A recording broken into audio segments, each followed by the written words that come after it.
फैसला सुना दिया गया। अदालत का एवन फील्ड और अल अजीजिया रेफरेंसेस में नवाज शरीफ की अपीलें बहाल करने का हुक्म। आपको अहम खबर दे रहे हैं। बड़ी खबर आपको बताएं कि अदालत का एवन फील्ड और अल अजीजिया रेफरेंसेस में नवाज शरीफ की अपीलें बहाल करने का हुक्म। अहम खबर जिसके हवाले से आपको अपडेट कर रहे हैं। चीफ जस्टिस आमिर फारूक और जस्टिस मियां गुल हसन औरंगजेब पर मुश्तमिल बेंच ने महफूज फैसला सुना दिया है। कुछ देर पहले यह फैसला महफूज किया गया था। अदालत की जानिब से फैसला सुना दिया गया है। अदालत का एवन फील्ड और अल अजीजिया रेफरेंसेस में नवाज शरीफ की अपीलें बहाल करने का हुक्म। चीफ जस्टिस आमिर फारूक और जस्टिस मियां गुल हसन औरंगजेब पर मुश्तमिल बेंच ने यह महफूज फैसला सुनाया है। प्रोसिक्यूटर जनरल नैब की जानिब से कहा गया, पहले मरहले में अपीलें बहाल करने पर एतराज नहीं करेंगे। तो आपको अपडेट कर रहे हैं अहम खबर के हवाले से कि अदालत की जानिब से हुक्म सुना दिया गया है और नवाज शरीफ की अपीलें बहाल कर दी गई हैं। अदालत का एवन फील्ड और अल अजीजिया रेफरेंसेस में नवाज शरीफ की अपीलें बहाल करने का हुक्म। इसी पर मजीद बात करेंगे। शहजाद अली ने हमें ज्वाइन किया है।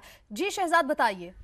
जी फातिमा, बिल्कुल बड़ी खबर है। इस्लामाबाद हाई कोर्ट ने एवन फील्ड और अल अजीजिया रेफरेंसेस में साबिक वज़ीर-ए-आज़म नवाज शरीफ की जो अपीलें थी उन्हें बहाल करने का हुक्म दे दिया है। चीफ जस्टिस आमिर फारूक और जस्टिस मियां गुल हसन औरंगजेब पर मुश्तमिल 2 रुकनी डिवीजन बेंच ने महफूज फैसला सुना दिया है। इस्लामाबाद हाई कोर्ट ने अपने मुख्तसर फैसले में अभी यही बताया है कि अपीलें बहाल कर दी गई हैं। इस हवाले से दीगर जो तफसीलात हैं वो तफसीली हुक्मनामे में जारी की जाएंगी। लेकिन इस वक्त की सबसे बड़ी खबर यह है कि अल अजीजिया और एवन फील्ड रेफरेंसेस में साबिक वज़ीर-ए-आज़म नवाज शरीफ की जो है अपीलें हैं वो बहाल कर दी गई हैं। इस्लामाबाद हाई कोर्ट में उनकी लीगल टीम की जानिब से दरख्वास्त दायर की गई थी कि दोनों अपीलों को बहाल करवाना चाहते हैं साबिक वज़ीर-ए-आज़म नवाज शरीफ, और वो इस्लामाबाद हाई कोर्ट के सामने उन्होंने सरेंडर भी किया था। इस हवाले से अदालत ने उनकी जमानत में 2 रोज की तोसी की थी, जिसके बाद जो है वो आज उनकी मुख्तसर समाअत के बाद इस्लामाबाद हाई कोर्ट ने उनके दोनों रेफरेंसेस में जो अपीलें थी उनको बहाल कर दी गई और अदालत से यही इस्तदा की गई थी कि ये दोनों अपीलें बहाल की जाए, क्योंकि जो अदालती हुक्म था इस सजा के हवाले से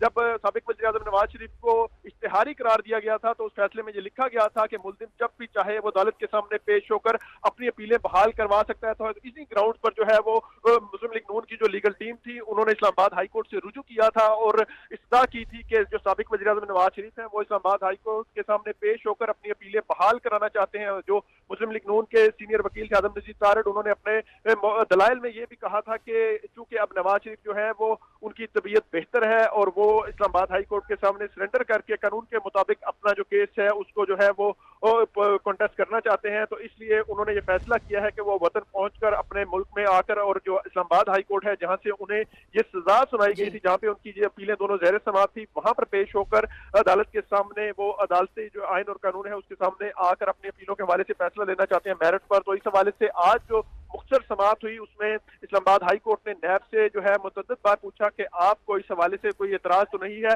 नैब ने किसी भी किस्म का एतराज नहीं किया दोनों रेफरेंसेस में अपीलों की बहाली पर, जिसके बाद जो है वो इस्लामाबाद हाई कोर्ट के 2 रुकनी बेंच ने मुख्तसर समाअत के बाद ये फैसला महफूज किया और फैसला महफूज करने के बाद अब जो है वो ये फैसला जारी कर दिया गया है। इस्लामाबाद हाई कोर्ट की जानिब से सुना दिया गया है।